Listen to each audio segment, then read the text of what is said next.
Y este dato del informe respecto de las pericias al cuerpo de Facundo Astudillo Castro, de que fue poco concluyente, dejó abierta la interpretación para que la querella hiciera su propia valoración de estos elementos, tildar algunos de grises, como para entender que para ellos algunas cuestiones que se reflejaron en el informe sustentan la hipótesis de la desaparición forzada.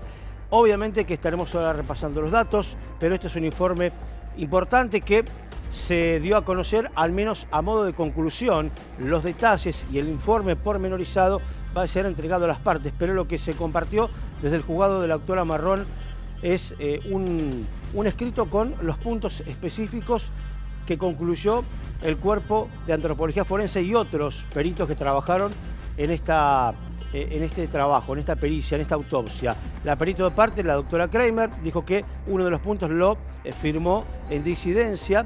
Ahora vamos a repasar un poco esa historia, pero insistimos, esta situación complicada de periciar un cadáver, sobre todo un cuerpo esqueletizado con muy poco tejido blando, ha dificultado y mucho sacar conclusiones más importantes y más fácticas, o por lo menos más incontrastables. Es por eso que de alguna manera muchas de las cosas que se han dicho casi han sido desacreditadas por la querella. Se hará cargo de lo que la querella está concluyendo, porque obviamente esto no termina acá, sigue la investigación. Obviamente vamos a estar escuchando en un ratito lo que decía la doctora Kramer, pero básicamente esa es la mirada conceptual de lo que se dijo esta mañana. Se esperaba que arrojara mucho más elementos para concluir realmente cómo, dónde y cuándo murió Facundo, y realmente, por lo que decíamos, eso no pudo ser tan así.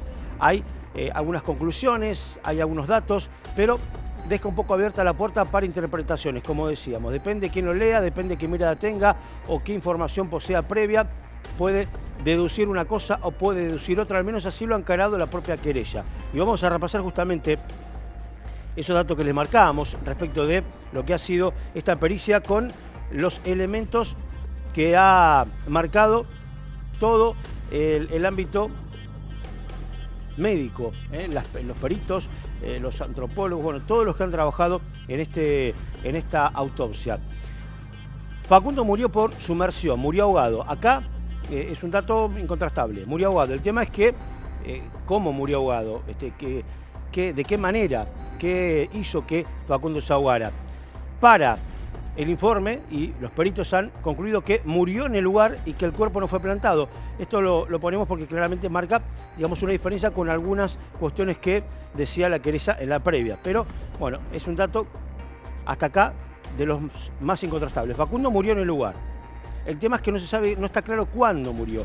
Mínimo aseguran que desde que se encontró el cuerpo, 30 días para atrás mínimo. Pero no se sabe exactamente si fue el 30 de abril o días posteriores. Sí que murió por lo menos un mes antes de que se encontró el cuerpo, que fue el 15 de agosto. Por eso, decíamos, al ser un esqueleto prácticamente, hay muchas cosas que no se pueden saber. Tras la muerte el cuerpo no fue movido, o sea que una vez que murió quedó allí. O sea, no lo sacaron, no fue transportado de un lado a otro, no pasó nada. Hubo pequeños movimientos de la propia María, eso lo vamos a contar ahora. Pero acá tenemos tres datos interesantes. Que murió por sumersión, murió ahogado. El tema que para la querella hay un dato que tiene que ver con el pink tech, que es el color rosado de los dientes, que no es concluyente en cuanto a la bibliografía que hay sobre esto, respecto de que para muchos esa coloración rosada marca un ahorcamiento o que ha habido una presión para ahogar a esa persona. Pero, insistimos, la bibliografía no es concluyente. Entonces queda la puerta abierta en ese sentido, y acá tengo el dato preciso de lo que dice el informe a ese dato específico, y dice que es un dato orientador pero inespecífico para establecer causa de muerte. O sea que para algunos puede haber sido ahorcado, pero para otros no. O sea, no es concluyente. ¿Me entienden lo que, o me explico? Por eso hablamos de un concepto que es medio gris y según quien lo lea puede interpretarse de otra manera. Bueno, no se estableció si lo mataron, se accidentó o se suicidó. Esto es lo que dice el informe. Después vamos a escuchar la querella. La querella descarta esta. Dice, imposible que se haya suicidado, no tenía tendencias suicidas y no iba a ser un viaje tan largo para suicidarse. Y también descartan el accidente. Dicen que no hay manera de que se haya sido un accidente, pero La pericia dice, no podemos concluir si lo mataron, se accidentó o se suicidó. Sí que no se pudo establecer la manera y que la muerte es violenta, no es natural. Digamos, o sea, no murió de un paro cardíaco, no es violenta, pero haber sido porque se cayó, porque lo mataron o porque se suicidó. No lo estableció, pero es una muerte violenta. No hay lesiones previas a la muerte. O sea, no se encontraron, por lo menos en los restos, un elemento que diga lo golpearon antes, no hay lesión ósea o elemento que digan que fue o que sufrió una herida importante y traumática previo a la muerte. Y que no participaron terceros. Este es un dato también importante, esto sí es concluyente, pero también lo pone en duda de alguna manera la querella. No participaron terceros. Después de aquí, la forma que tenga de justificar la negativa o la mirada distinta que tenga la querella, ya tendrá que comprobarlo. Pero bueno, es un tema que no nos concierne a nosotros, simplemente damos este dato. Vamos a ver respecto de algunas de estas conclusiones. Ahora, además, que decía en una conferencia de prensa vía Zoom que se hizo esta tarde con la organización de Amnesty Internacional, que participó, donde participaron la mamá de Facundo, la querella, la perito de parte y una de las querellas, que es la Comisión por la Memoria en la provincia de Buenos Aires. Virginia Kramer, perito de parte, decía esto. Facundo murió de forma violenta. Fue una muerte violenta por asfixia, tal cual lo habíamos establecido, y una asfixia por sumersión.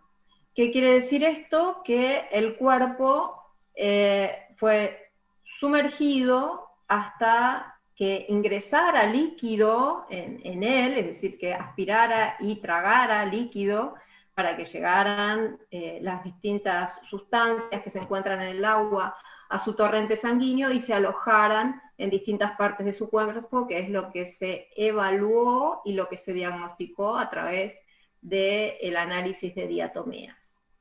Es importante tener en cuenta que cuando hablamos desde el punto de vista médico-legal de una muerte violenta, estamos hablando, y esto lo corrobora, otra vez no lo dice Kramer, sino que lo dice la ciencia, estamos hablando de 3 posibilidades. Solo 3 posibilidades se establecen desde el punto de vista científico cuando hablamos de muerte violenta. Una muerte violenta por suicidio, que claramente esto no ha sido, porque Facundo no tenía antecedentes de ideación suicida, tenía todo un proyecto de vida por delante, tenía además contactos estrechos con su comunidad y peleaba por los derechos humanos, así que esto es absolutamente inviable. El segundo punto es un accidente que también los descartamos por distintas cuestiones científicas, entre ellas que el cuerpo no tenía ningún otro tipo de lesión.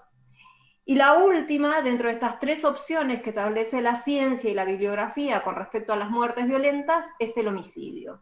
Entonces, descartado el suicidio y el accidente, lo único que nos queda como hipótesis para la finalización de la vida de Facundo es el homicidio, teoría que empezamos a manejar desde el día 1 con Cristina y con las querellas, y que dejamos en claro desde ese momento.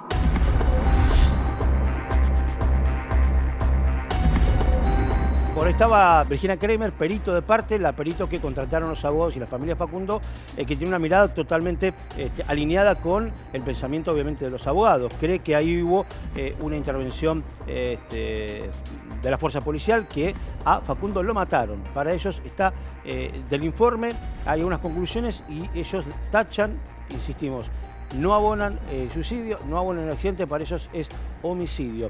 Obviamente, como marcábamos recién, esto de no ser concluyente tiene esa mirada ambigua, ¿no? La doctora, en otra parte de su alocución, en este Zoom de hora y media más o menos, hablaba de que ellos tienen una mirada distinta en ese gris que los peritos. Ellos sí iban, o los peritos iban por la negativa ante cada conclusión, pero la puerta abierta para ellos estaba hacia otro lado. Por eso, si una puerta queda abierta, hay un gris, algunos van para un camino, otros van para otro, al no ser concluyente. Entonces, la querella dice, ¿por qué nosotros tomamos un camino y la querella y los peritos tomaron otro? ¿Por qué siempre tomaron ese camino y no el que queremos nosotros? Si esto tiene cierta ambigüedad. Bueno, ahí está entonces la lectura particular. La verdad que es bastante difícil si no estamos en la mente, en el razonamiento de personas importantes y hasta muy prestigiosas, ¿no? El equipo de antropología forense es muy prestigioso, bueno, y la mirada de la perito. Bueno, unas conclusiones más. Habla de lesiones el informe de depredadores o del medio ambiente. Específicamente dice, todas las lesiones y pérdida de algunas piezas dentales que presentaban los restos estudiados son post-mortem, posteriores a la muerte, producto de depredadores y exposición medioambiental. Eso es lo que dice específicamente el informe. Y la dispersión de los restos, que este es un dato importante, que para muchos tenía que ver por ahí con alguna cuestión de intervención del humano, tiene que ver con agentes medioambientales y con la fauna, algo parecido a lo anterior. Hablamos, como en este caso que vamos a ver abajo, de las mareas, de animales, de ese lugar, de la degradación misma que provoca el medio ambiente. Y que el movimiento del cuerpo que pudo haber tenido y la pérdida de ropa se debió justamente a la marea y a la fauna, que pudo haber, en el afán de intervenir o de querer quitar o comer una parte del cuerpo, suena realmente tétrico, pero bueno, para explicarlo un poco mejor, también le quitaron parte de la ropa, que entre la marea y la fauna provocaron esta cuestión. Son los datos más relevantes que sacamos del informe, lo que hoy envió el Juzgado Federal, y que de alguna manera tratamos de ser lo más objetivos posibles y decirle también qué piensa uno y qué piensa el otro. Después, la causa sigue. Uno pensaba que esto iba a ser más concluyente para la querella ya desde antes. Esta mañana ya cuando hablaba el doctor Aparicio ya lo relativizaba el informe. Y bueno, de alguna manera los elementos que por ahí no creyeron ellos que eran importantes fueron quizás hasta desacreditados, ¿no? Los que por ahí ellos creen como que no jugaban a su favor. Bueno, vamos a ver cómo sigue esta historia. Para la querella hay mucho más todavía dando vuelta por allí, que se va a descubrir, testimoniales, elementos que siguen sustentando su hipótesis de la desaparición forzada y que hay policías y muchos civiles involucrados. Vamos a ver algún concepto, algún fragmento de lo que decía la mamá hoy en esta entrevista o en esta conferencia de exposición tras conocerse los resultados de la autopsia.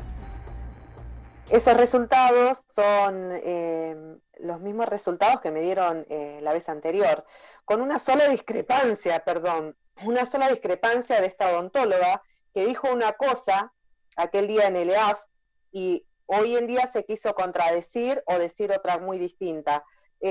Comprendo a mi entender, que es muy poco, que ha sido presionada o ha sido tratada de manipular por otras personas y no se lo voy a permitir, porque están las grabaciones de ese día.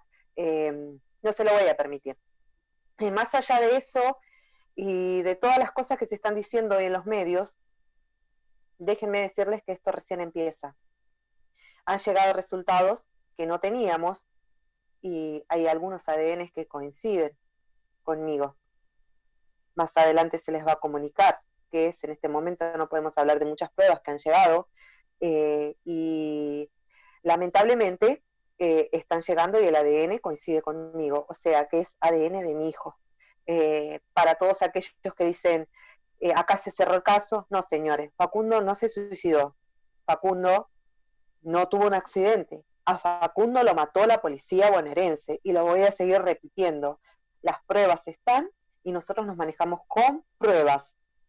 Estamos trabajando muy bien con los fiscales, están avanzando muchísimo y asimismo las líneas telefónicas han arrojado muchísima información, las líneas telefónicas de los oficiales de la policía.